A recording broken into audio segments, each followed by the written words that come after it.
الشيطان الرجيم بسم الله الرحمن الرحيم ولا تؤتوا السفهاء أموالكم التي جعل الله لكم قياما وارزقوهم فيها واكسوهم وقولوا لهم قولا معروفا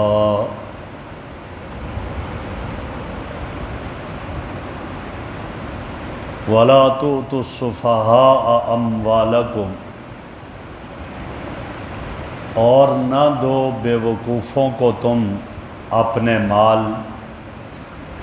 التی جعل اللہ لکم قیاما وہ مال کہ جن پر اللہ نے تمہیں قائم رہنے کا ذریعہ بنایا، گزران کا سبب بنایا۔ وارزقوہم فیہا ان کو کھلاؤ ان میں سے، وکسوہم اور ان کو پہناؤ، وقولوا لہم قولا معروفا اور انہیں بات کہو اچھی۔ میرے محترم بزرگوں اور دوستو، یہاں اس آیت میں انسانی زندگی میں مال کی ایک بڑی اہمیت ہے، اس کو بتایا جا رہا ہے، اور یہ بتایا جا رہا ہے کہ انسانی زندگی میں مال کا بڑا دخل ہے۔ جب مال کی بڑی اہمیت اور دخل ہے تو پھر اس مال کی حفاظت کا جذبہ بھی اس آیت کے ذریعے پیدا کیا گیا۔ دوسری طرف حفاظت اموال کے متعلق ایک عام کوتاہی، اس کی اصلاح فرمائی گئی، اور وہ کیسے؟ بہت سے لوگ اولاد کے ساتھ ایک طبعی محبت اور فطری محبت سے مغلوب ہو کر کبھی اپنا مال اپنے ناتجربہ کار نابالغ بچوں کے ہاتھ میں دے دیتے ہیں، ناواقف آدمیوں کے حوالے کر دیتے ہیں، بیوی کے حوالے کر دیتے ہیں، عورتوں کے حوالے کر دیتے ہیں، اور پھر اس کا نتیجہ کیا نکلتا ہے کہ مال کی بربادی، اور آدمی پھر افلاس اور تنگی کی طرف چلا جاتا ہے۔ تو یہاں اس کی حفاظت کا ذریعہ بتایا اور فرمایا کہ تم اپنا مال بے وقوفوں کے حوالے نہ کرو، وہ مال کہ جن مال پر اللہ نے تمہیں قائم رہنے کا ذریعہ بنایا۔ مال ہے تو کھاؤ گے، مال ہے تو پہنو گے، مال ہے تو گھر بار چلاؤ گے، زندگی کا پیا چلے گا، اور اگر مال نہیں ہے تو کھاؤ گے کہاں سے، پہنو گے کہاں سے، زندگی کیسے گزارو گے؟ لہٰذا یہ تمہارے لیے ذریعہ ہے۔ جب ذریعہ ہے تو اس کو آپ جو ہے یہ اس طرح ان کے حوالے نہ کرو۔ حضرت عبداللہ ابن عباس رضی اللہ تعالیٰ عنہ نبی اکرم صلی اللہ علیہ وسلم کے چچا زاد بھائی ہیں، اور آپ نے حضرت عبداللہ ابن عباس رضی اللہ تعالیٰ عنہ کے لیے دعا کی تھی، اللہم علمہ الکتاب، اے اللہ انہیں کتاب کا علم عطا فرما دے۔ وہ حضرت عبداللہ ابن عباس رضی اللہ عنہ فرماتے ہیں کہ اس آیت میں یہ ہدایت فرمائی گئی ہے کہ اپنا پورا مال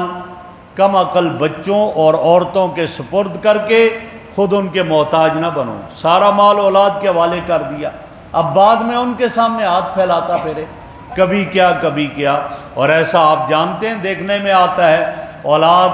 اپنے والد کو بہت سارے سبز باغ دکھا کر اپنے نام سب کچھ کروا لیتے ہیں، اب یہ باپ بیچارہ در در کی ٹھوکریں کھاتا پھرتا ہے۔ تو قرآن کہتا ہے نا، ایسا نہ کرو ورنہ تم پھر محتاج ہو جاؤ گے اور تم پھرتے رہو گے۔ لہٰذا اپنا پورا مال کم عقل بچوں اور اسی طرح عورتوں کے سپرد کر کے خود ان کے محتاج نہ بنو، بلکہ اللہ نے تمہیں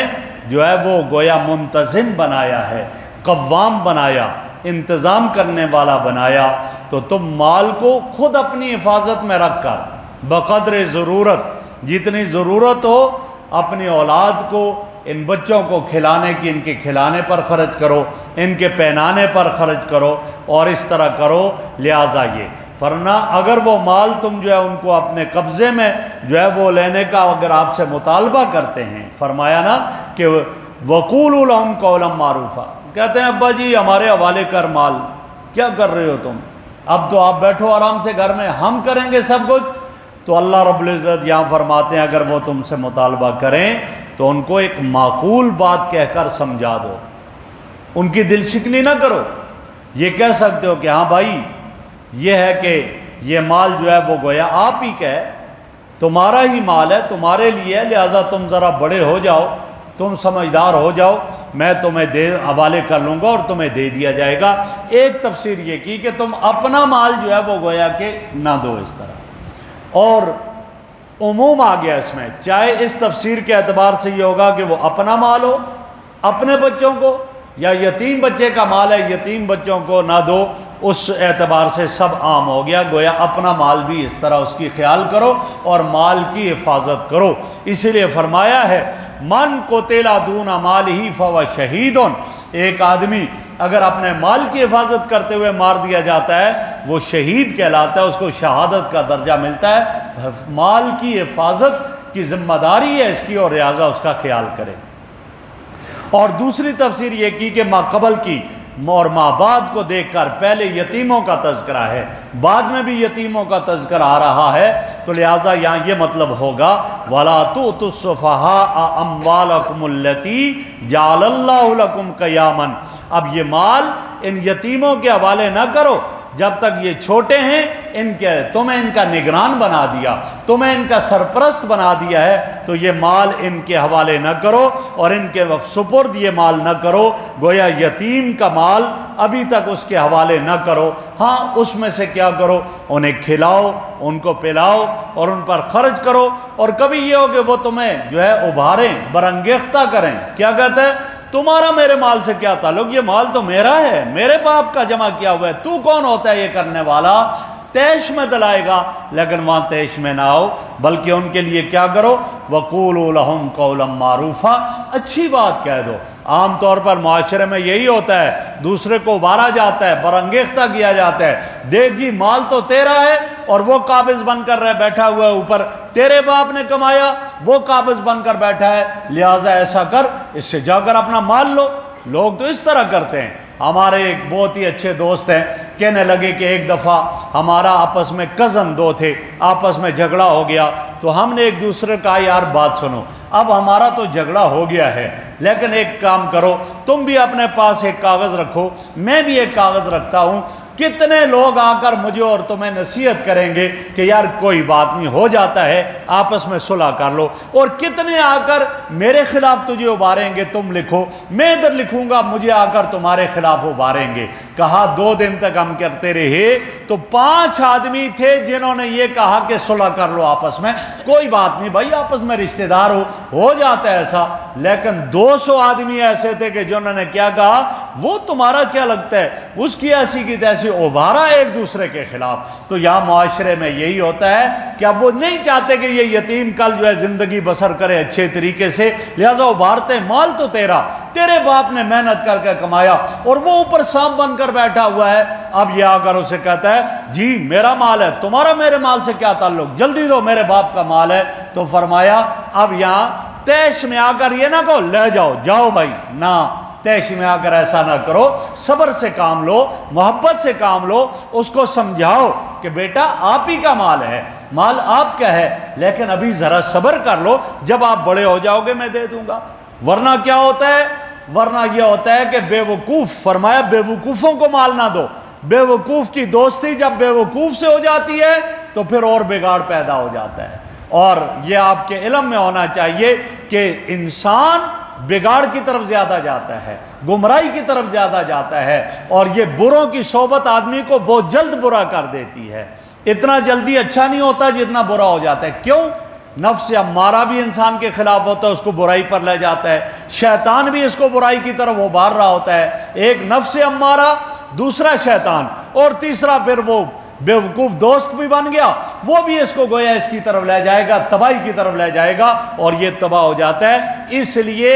آدمی کی بربادی اور گمراہی اور آدمی کے جو ہے وہ گویا کہ برائی جو ہے جلدی اس میں آ جاتی ہے، اچھائی بہت کم آتی ہے، اور کیوں؟ برائی کی دعوت دینے والی بہت ساری چیزیں، اپنا نفس بھی، شیطان بھی، اور دوسری چیزیں بھی ہوتی ہے، لہٰذا یہ پھر تباہی کی طرف۔ اب بے وقوف ہے، اس کا دوست بھی بے وقوف مل گیا تو چند لمحوں میں ہی ساری پونجی اڑا دیں گے، کہاں لے گئے، کدھر لے گئے، کبھی کیا دیکھا، کبھی کہاں گئے، اور چند لمحوں میں اڑا دی جائے گی، اور پھر یہ بیچارہ اسی طرح پھرتا رہے گا۔ تو اسی لیے یہاں یہ فرما دیا وَلَا تُؤْتُوا السُّفَهَاءَ أَمْوَالَكُمْ۔ اب یہاں اموالکم کہا، معنی کیا ہے کہ مال تو اس یتیم کا ہے، لیکن ابھی تمہاری نگرانی میں ہے، گویا اس کو اس طرح خرچ کرو، اس کا خیال اس طرح کرو جیسے اپنے مال کا خیال کرتے ہو، اپنا مال سمجھ کر اس طرح اس کا خیال کرو۔ کیوں؟ اللہ نے تمہیں اس پر نگران بنایا ہے، اور اللہ رب العزت نے اسی کے ذریعے اس کو تمہارے قائم رہنے کا ذریعہ بنایا، تمہارے گزارے کا سبب بنایا، تمہارا سرمایہ زندگی بنایا ہے، لہذا اس طرح تم وقت گزارو۔ اور فرمایا وَارْزُقُوهُمْ فِيهَا، اور اس میں سے اس یتیم پر خرچ بھی کرو، اس کے کھانے پینے پر خرچ کرو، اور اس کے ساتھ ساتھ کیا وَاکْسُوهُمْ، اس کو لباس بھی پہناؤ، لیکن فضول خرچی نہ کرو، بلکہ جتنی ضرورت ہے اتنا ہی کر لو۔ وَقُولُوا لَهُمْ قَوْلًا مَعْرُوفًا، اور ان کے لیے خیر کی بات کرو، اچھی بات کرو، بھلائی کی بات کرو، یعنی ان کو اس طریقے سے ان کے ساتھ گزارا کرو، اور جب وہ اس قابل ہو جائیں کہ اب مال ان کو دیا جائے تو پھر مال دے دیا جائے۔ اب وہ کب اس قابل ہوں گے، وہ اگلے درس میں اس کی 3 صورتیں بتائی ہوئی ہیں، وہ انشاءاللہ آئندہ درس میں اللہ رب العزت ہمیں عمل کی توفیق عطا فرمائے۔